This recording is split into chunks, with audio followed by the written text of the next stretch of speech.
तो स्वागत है फिर से अपना YouTube channel vision online classes में। हम आशा करते हैं कि आपकी बिहार डीएलएड की तैयारी काफ़ी ज़बरदस्त तरीके से चल रही होगी।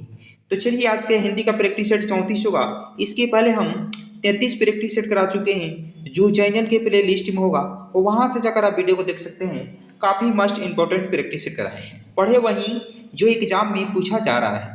तो चलिए आज के सेशन को स्टार्ट करने से पहले अगर आप मेरे चैनल को सब्सक्राइब नहीं किए हैं तो प्लीज़ चैनल को जरूर सब्सक्राइब कर लीजिएगा। ऐसे ही डेली वीडियो देखने के लिए शाम 7:30 बजे क्या करते हैं, तो हिंदी का प्रैक्टिस सेट ज़बरदस्त तरीके से चला रहे हैं शाम को 7:30 बजे, और 5 बजे क्या करते हैं तो सामाजिक अध्ययन का प्रैक्टिस सेट चलाते हैं, और सुबह 7 बजे विज्ञान का प्रैक्टिस सेट चल रहा है। बहुत ही जल्द बिहार पुलिस का बैच स्टार्ट होने वाला है। 2 से 4 दिन के अंदर में हम उसका भी प्रैक्टिस सेट बिहार पुलिस के लिए लेकर आ रहे हैं, जो काफ़ी संख्या में भर्ती आई है। 19,800 कुछ भर्ती है, उसके लिए जल्द ही हम प्रैक्टिस सेट लेकर आएंगे। तो चलिए क्वेश्चन की तरफ बढ़ते हैं। क्वेश्चन देख लेते हैं क्या कह रहा है। पहला नंबर क्वेश्चन कह रहा है देवेंद्र का संधि विच्छेद क्या होगा। तो आपको बताना है कि देवेंद्र का सही संधि विच्छेद क्या होगा। तो चलिए क्वेश्चन नंबर 1 का आंसर लगाइए फटाफट। क्या होगा इस क्वेश्चन का है सही जवाब, और अपना स्कोर बताइएगा। लास्ट में आपका स्कोर 25 में से आपका स्कोर कितना आया है। तो चलिए क्वेश्चन नंबर 1 का आंसर लगाइए फटाफट। क्या होगा इस क्वेश्चन का सही जवाब।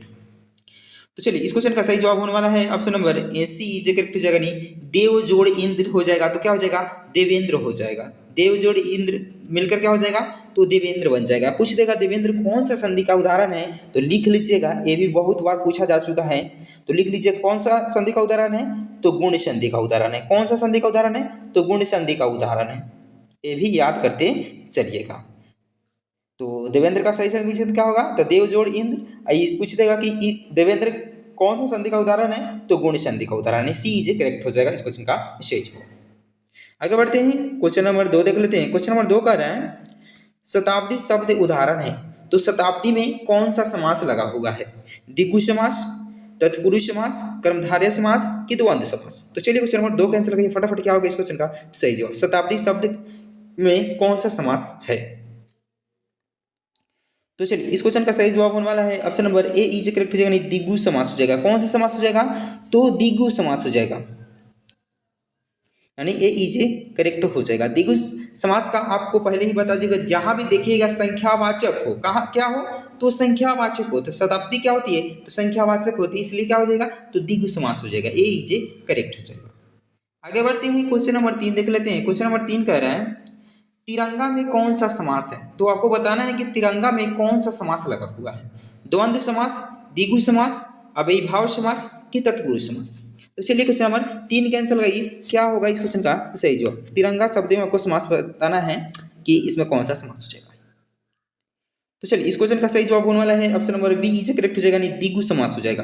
कौन सा समास हो जाएगा, तो द्विगु समास होगा। आपको पहले ही बता चुके हैं कि जहां भी देखिएगा संख्यावाचक हो, पहला पद क्या हो, संख्यावाचक हो, वहां कौन सा समास हो जाएगा, तो द्विगु समास हो जाएगा। अब हम बता दें तिरंगा को आपको विग्रह करना है, तो कैसे करेंगे, 3 रंगों का समूह, 3 रंगों का क्या होता है, तीनों रंगों का समाहार होता है, यानी तब क्या बनता है, तो तिरंगा बनता है। 3 है इसलिए द्विगु समास हो जाएगा, यानी बी इज करेक्ट हो जाएगा। आगे बढ़ते हैं क्वेश्चन नंबर 4 की तरफ। क्वेश्चन नंबर 4 कह रहे हैं प्रहरी का अर्थ होता है। तो प्रहरी का अर्थ क्या होता है, द्वारपाल होता है कि पहरेदार होता है कि चौकीदार होता है कि उपयुक्त में से सभी। तो चलिए क्वेश्चन नंबर 4 कैंसिल लगाइए, प्रहरी का अर्थ क्या होता है। तो चलिए इस क्वेश्चन का सही जवाब होने वाला है option number D is correct हो जाएगा। उपयुक्त में से सभी हो जाएगा, डी इज करेक्ट हो जाएगा। अगर आपको वीडियो अच्छा लग रहा है तो वीडियो को लाइक शेयर कमेंट कर दीजिएगा, और चैनल पे पहली बार आए हैं तो चैनल को सब्सक्राइब कर बेल आइकन को जरूर प्रेस कर लीजिएगा, जिससे आने वाला वीडियो का नोटिफिकेशन आपके पास समय समय पर पहुंचती रहे। तो चलिए आगे बढ़ते हैं क्वेश्चन नंबर 5 की तरफ। क्वेश्चन नंबर 5 कह रहा है एडमिसिबल के लिए सही परिभाषित शब्द क्या है। तो एडमिसिबल के लिए सही परिभाषित शब्द क्या हो जाएगा, काम रोकना की प्राप्ति की सभी कार्य की कार्यकारी। तो चलिए क्वेश्चन नंबर 5 कैंसिल करिए फटाफट। क्या होगा इस क्वेश्चन का सही जवाब। तो चलिए इस क्वेश्चन का सही जवाब होने वाला है option number C is correct हो जाएगा, यानी सभी कार्य हो जाएगा। क्या हो जाएगा, तो सभी कार्य हो जाएगा, सी इज करेक्ट हो जाएगा। आगे बढ़ते हैं, क्वेश्चन नंबर 6 देख लेते हैं। क्वेश्चन नंबर 6 कह रहे हैं एसेटेट्स के लिए सही परिभाषित शब्द है। तो एसेट्स के लिए सही पारिभाषिक शब्द क्या हो जाएगा? प्रमाणिक की परिसंपत्ति की अनुमति की निर्धारित। तो चलिए क्वेश्चन नंबर 6 कैंसिल करिए फटाफट, क्या होगा इस क्वेश्चन का सही जवाब? तो चलिए इस क्वेश्चन का सही जवाब होने वाला है option number B is correct हो जाएगा, यानी परिसंपत्ति हो जाएगा, बी इज करेक्ट हो जाएगा। आगे बढ़ते हैं क्वेश्चन नंबर 7 की तरफ। क्वेश्चन नंबर 7 कह रहे हैं सीता किताब पढ़ती है, क्या करती है? तो सीता किताब पढ़ती है, वाक्य के अनुसार निम्नलिखित में कौन सा विकल्प सही है? तो सीता उद्देश्य है कि सीता विधेय है कि किताब उद्देश्य है कि पढ़ती उद्देश्य है? तो चलिए क्वेश्चन नंबर 7 कैसे लगे, कौन सा विकल्प सही है?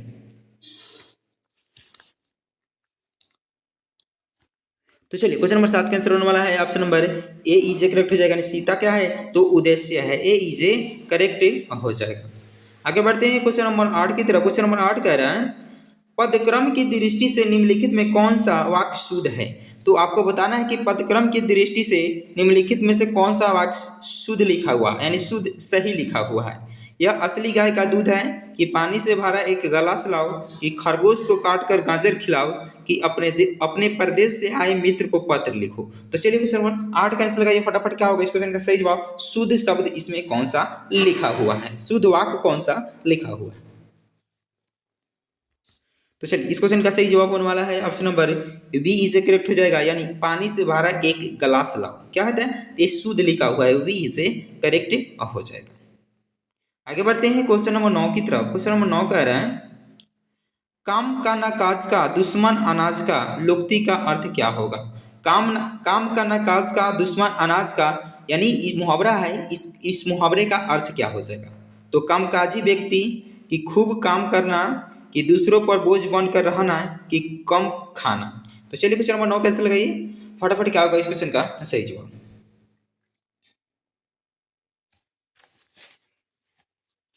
तो चलिए इस क्वेश्चन का सही जवाब होने वाला है option number C is correct हो जाएगा, यानी दूसरों पर बोझ बनकर रहना हो जाएगा, सी इज करेक्ट हो जाएगा। आगे बढ़ते हैं क्वेश्चन नंबर 10 देख लेते हैं। क्वेश्चन नंबर 10 कह रहा है इनमें कौन सा वाक्य अशुद्ध है, यानी कौन सा वाक्य गलत लिखा हुआ है? तो विनय का दम घुट रहा है, कि रवि अपना दोष दूसरों पर मढ़ता है, कि आतंकियों ने हथियार डाल दिया, कि रानी पर कोई रंग नहीं पड़ा। तो आपको अशुद्ध वाक्य बताना है, इसमें कौन सा अशुद्ध वाक्य लिखा हुआ है? तो चलिए इस क्वेश्चन का सही जवाब होने वाला है option number D is correct हो जाएगा, यानी रानी पर कोई रंग नहीं पड़ा। क्या है? तो अशुद्ध लिखा हुआ, अगर शुद्ध पूछ देगा तो क्या हो जाएगा? तो रानी पर कोई रंग नहीं पड़ा, ये क्या हो जाएगा? शुद्ध हो जाएगा, लेकिन अशुद्ध पूछा है तो डी इज करेक्ट हो जाएगा। आगे बढ़ते हैं क्वेश्चन नंबर 11 की तरफ। क्वेश्चन नंबर 11 कह रहे हैं अयोध्या के राजा दशरथ के 4 पुत्र थे। तो अयोध्या के राजा दशरथ के 4 पुत्र थे, इसमें कौन सा पद बंद हो जाएगा? तो क्रिया पद बंद हो जाएगा, सर्वनाम पद बंद हो जाएगा, कि संज्ञा पद बंद हो जाएगा, कि विशेषण पद बंद हो जाएगा? तो चलिए क्वेश्चन नंबर 11 कैंसिल लगाइए, क्या होगा इस क्वेश्चन का सही जवाब? तो चलिए इस क्वेश्चन का सही जवाब होने वाला है option number C is correct हो जाएगा, यानी संज्ञा पद बंद हो जाएगा। क्या हो जाएगा? तो संज्ञा पद बंद हो जाएगा। आगे बढ़ते हैं क्वेश्चन नंबर 12 देख लेते हैं। क्वेश्चन नंबर 12 कह रहा है निम्नलिखित में कौन भाववाच्य का उदाहरण कौन सा है? तो आपको बताना है किसमें भाववाच्य लगा हुआ है। लड़का खाता है, कि सीता नाचती है, कि थोड़ी देर सो लिया जाए, कि मैं पत्र लिखता हूँ। तो चलिए क्वेश्चन नंबर 12 कैंसिल लगाइए फटाफट, क्या होगा इस क्वेश्चन का सही जवाब? तो चलिए क्वेश्चन नंबर 12 का आंसर होने वाला है option number C is correct हो जाएगा, यानी थोड़ी देर सो लिया जाए, इसमें क्या होता है? तो भाववाच्य लगा हुआ है, सी इज करेक्ट हो जाएगा। तो चलिए क्वेश्चन नंबर 12 का आंसर लगाइए फटाफट, क्या होगा इस क्वेश्चन का सही जवाब? तो चलिए इसमें इस क्वेश्चन का सही जवाब हो जाएगा थोड़ी देर सो लिया जाए। क्या हो जाएगा? तो इसमें भाववाच्य लगा हुआ है, यानी सी इज करेक्ट हो जाएगा इस क्वेश्चन का सही जवाब। आगे बढ़ते हैं क्वेश्चन नंबर 13 देख लेते हैं। क्वेश्चन नंबर 13 कह रहा है निम्न में कौन सा वाक्य शुद्ध लिखा हुआ है? तो आपको बताना है कि कौन सा वाक्य है जो शुद्ध लिखा हुआ है। तो चलिए क्वेश्चन नंबर 13 कैसे लगी, क्या होगा इस क्वेश्चन का सही जवाब? तो चलिए इस क्वेश्चन का सही जवाब होने वाला है option number A is correct हो जाएगा, यानी हिंदी हम में से प्रत्येक विद्यार्थी की मातृभाषा है। तो क्या है? ए शुद्ध लिखा हुआ, बाकी क्या है? तो गलत लिखा हुआ, यानी ए इज करेक्ट हो जाएगा इस क्वेश्चन का सही जवाब। आगे बढ़ते हैं क्वेश्चन नंबर 14 की तरफ। क्वेश्चन नंबर 14 कह रहा है शब्द शक्ति के अंतर्गत आता है। तो शब्द शक्ति के अंतर्गत कौन आता है? तो व्यंजन आता है, स्वर आता है, कि व्यंजना आता है, कि इनमें से कोई नहीं। तो चलिए क्वेश्चन नंबर 14 कैसे लगाइए, क्या होगा इस क्वेश्चन का सही जवाब। और जितने भी भाई बहन दोस्त आपके दोस्त भाई बहन हैं उनके पास ये वीडियो जरूर सेंड कर दे ताकि उनका भी इस वीडियो से लाभ हो सके। तो चलिए इस क्वेश्चन का सही जवाब होने वाला है option number C is correct हो जाएगा, यानी व्यंजना हो जाएगा। क्या हो जाएगा? तो सी इज। शब्द शक्ति के अंतर्गत कौन आता है? तो व्यंजना आता है। शब्द शक्ति कितने प्रकार के होते हैं? तो 3 प्रकार के होते हैं, लिख लीजिएगा। अभिधा, व्यंजना और लक्षणा होते हैं। अब व्यंजन और स्वर क्या होते हैं? तो वर्ण होते हैं, व्यंजन वर्ण और स्वर वर्ण होते हैं। लिख लीजिएगा व्यंजन वर्ण किसे कहते हैं? तो जिन वर्ण के उच्चारण में स्वर वर्ण की सहायता लिया जाता है उसे व्यंजन वर्ण कहते हैं। स्वर वर्ण किसे कहते हैं? तो जिन वर्ण के उच्चारण में कोई वर्ण की सहायता न लिए जाए उसे क्या कहा जाता है? स्वर वर्ण कहा जाता है। तो इस क्वेश्चन का सही जवाब क्या हो जाएगा? Option number C is correct हो जाएगा। शब्द शक्ति के अंतर्गत कौन आता है? तो व्यंजन आता है। शब्द शक्ति के कितने भेद होते हैं? तो 3 भेद होते हैं, अभिधा, लक्षणा और व्यंजना। आगे बढ़ते हैं क्वेश्चन नंबर 15 की तरफ। क्वेश्चन नंबर 15 कह रहे हैं, नगर सेठ को देखकर विजय ने कहा नगर दरिद्र व्यक्ति आ रहे हैं। तो इस वाक्य में शब्द शक्ति कौन सा है?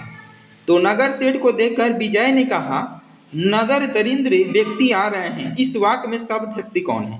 तो अभिधा हो जाएगा, व्यंजना हो जाएगा, कि लक्षणा हो जाएगा, कि छंद हो जाएगा। चलिए क्वेश्चन नंबर 15 का आंसर बताइए फटाफट, क्या होगा इस क्वेश्चन का सही जवाब। तो चलिए क्वेश्चन नंबर 15 का आंसर होने वाला है option number B is correct हो जाएगा, यानी व्यंजना हो जाएगा। क्या हो जाएगा? तो व्यंजना शब्द शक्ति हो जाएगा। आगे बढ़ते हैं क्वेश्चन नंबर 16 देख लेते हैं। क्वेश्चन नंबर 16 कह रहे हैं, राम के समान शंभु शंभु सम राम है। तो राम के समान शंभु शंभु सम समान राम है में कौन सा अलंकार है? तो आपको बताना है इसमें कौन सा अलंकार हो जाएगा। यमक हो जाएगा, रूपक हो जाएगा, श्लेष हो जाएगा, कि उपमा हो जाएगा। तो चलिए क्वेश्चन नंबर 16 कैसे लगाइए फटाफट, क्या होगा इस क्वेश्चन का सही जवाब। तो चलिए इस क्वेश्चन का सही जवाब होने वाला है option number D is correct हो जाएगा, यानी उपमा अलंकार हो जाएगा। कौन सा अलंकार हो जाएगा? तो उपमा अलंकार हो जाएगा। आगे बढ़ते हैं क्वेश्चन नंबर 17 देख लेते हैं। क्वेश्चन नंबर 17 कह रहे हैं, जो अलंकार शब्द और अर्थ दोनों के अधीन हो उसे डैश डैश कहते हैं। तो जो अलंकार शब्द और अर्थ दोनों के अधीन हो उस अलंकार को क्या कहा जाता है? तो अर्धा अलंकार कहा जाता है, कि उभय अलंकार कहा जाता है, कि शब्द अलंकार कहा जाता है, कि श्लेषा अलंकार कहा जाता है। तो चलिए क्वेश्चन नंबर 17 का आंसर बताइए कौन सा अलंकार हो जाएगा।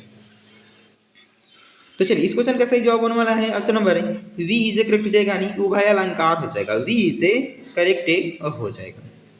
आगे बढ़ते हैं क्वेश्चन नंबर 18 देख लेते हैं। क्वेश्चन नंबर 18 कह रहे हैं, निम्न में से रूपक अलंकार को छांटना है। तो बताना है इसमें कौन से वाक्य में रूपक अलंकार लगा हुआ है। तो चलिए क्वेश्चन नंबर 18 का आंसर बताइए फटाफट, क्या होगा इस क्वेश्चन का सही जवाब। तो चलिए इस क्वेश्चन का सही जवाब होने वाला है option number D is correct हो जाएगा, यानी बढ़त बढ़त संपत्ति सलीन मन सरोज बढ़ जाए, यानी डी इज करेक्ट हो जाएगा इस क्वेश्चन का सही जवाब। आगे बढ़ते हैं क्वेश्चन नंबर 19 की तरफ। क्वेश्चन नंबर 19 कह रहे हैं, सौर हव सुमिरत नाम सुधारस पेखत परुसी घरों में कौन सा अलंकार है? तो सौर हव सुमिरत नाम सुधारस पेखत परुसी घरों, इसमें आपको अलंकार बताना है कि कौन सा अलंकार हो जाएगा। अनुप्रास, रूपक, कि दोनों विकल्प सही है, इनमें से कोई नहीं। तो चलिए क्वेश्चन नंबर 19 कैंसिल लगाइए, क्या होगा इस क्वेश्चन का सही जवाब। तो चलिए इस क्वेश्चन का सही जवाब होने वाला है option number C is correct हो जाएगा, यानी दोनों विकल्प सही, यानी अनुप्रास अलंकार भी है और रूपक अलंकार भी है, यानी सी इज करेक्ट हो जाएगा। आगे बढ़ते हैं क्वेश्चन नंबर 20 की तरफ। क्वेश्चन नंबर 20 कह रहे हैं, नित्य की नहाता क्षीर सिंधु में कालाधर है। तो नित्य ही नहाता क्षीर सिंधु में कालाधर है, सुंदर तवानन की समता इच्छा से। इस पंक्ति में आपको अलंकार बताना है कि कौन सा अलंकार हो जाएगा। तो नित्य ही नहाता क्षीर सिंधु में कालाधर है, सुंदर तावानन की समता की इच्छा है। तो इस पंक्ति में आपको अलंकार बताना है कि कौन सा अलंकार हो जाएगा। उत्प्रेक्षा हो जाएगा, श्लेष हो जाएगा, रूपक हो जाएगा, कि यमक हो जाएगा। तो चलिए क्वेश्चन नंबर 20 का आंसर लगाइए, क्या होगा इस क्वेश्चन का सही जवाब। अगर आपको वीडियो अच्छा लग रहा है तो वीडियो को लाइक शेयर कमेंट कर दीजिएगा, और चैनल पे पहली बार आए हैं तो चैनल को जरूर सब्सक्राइब कर लीजिएगा। तो चलिए, इस क्वेश्चन का सही जवाब होने वाला है option number A is correct हो जाएगा, यानी उत्प्रेक्षा अलंकार हो जाएगा। ए इज करेक्ट हो जाएगा। आगे बढ़ते हैं क्वेश्चन नंबर 21 की तरफ। क्वेश्चन नंबर 21 कह रहा है सब में सन्नाटे कुछ बोले हैं। तो सब में सन्नाटे कुछ बोले हैं, इस पंक्ति में आपको अलंकार बताना है कि कौन सा अलंकार हो जाएगा। तो सब में सन्नाटे कुछ बोले हैं, इसमें अलंकार बताना है, कौन सा अलंकार हो जाएगा। तो चलिए क्वेश्चन नंबर 21 आंसर आइए। चलिए क्वेश्चन नंबर 21 का आंसर होने वाला है option number C is correct हो जाएगा, यानी विरोधाभास अलंकार हो जाएगा। कौन सा अलंकार हो जाएगा, तो विरोधाभास अलंकार। आगे बढ़ते हैं क्वेश्चन नंबर 22 देख लेते हैं। क्वेश्चन नंबर 22 कह रहे हैं चंचल शब्द में च वर्ण में कौन सी मात्रा होगी। तो आपको बताना है कि च वर्ण में कौन सी मात्रा लगी हुई है। तो लघु हो जाएगी, गुरु हो जाएगी, कि लघु और गुरु की प्लुप्त हो जाएगी। तो चलिए क्वेश्चन नंबर 22 कैंसिल लगाइए। तो चलिए क्वेश्चन नंबर 22 कैंसिल होने वाला है option number B is correct, यानी गुरु लगा हुआ था। च वर्ण में कौन सी मात्रा होगी, तो गुरु होगी, बी इज करेक्ट हो जाएगी। आगे बढ़ते हैं क्वेश्चन नंबर 23 की तरफ। क्वेश्चन नंबर 23 कह रहा है किस वार्णिक छंद के प्रत्येक चरण में 15 वर्ण होते हैं। तो चलिए क्वेश्चन नंबर 23 कैसे लगे, किस वार्णिक छंद के प्रत्येक चरण में 15 वर्ण होते हैं। तो चलिए क्वेश्चन नंबर 23 कैंसिल होने वाला है option number C is correct हो जाएगा, यानी मालिनी वार्णिक छंद में 15 वर्ण होते हैं, यानी सी इज करेक्ट हो जाएगा।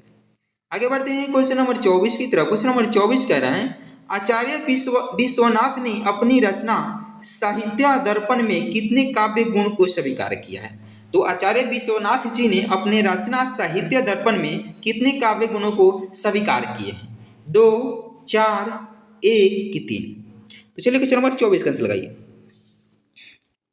तो चलिए क्वेश्चन नंबर 24 कैंसिल होने वाला है option number D is correct हो जाएगा, यानी तीन गुणों को स्वीकार किए हैं।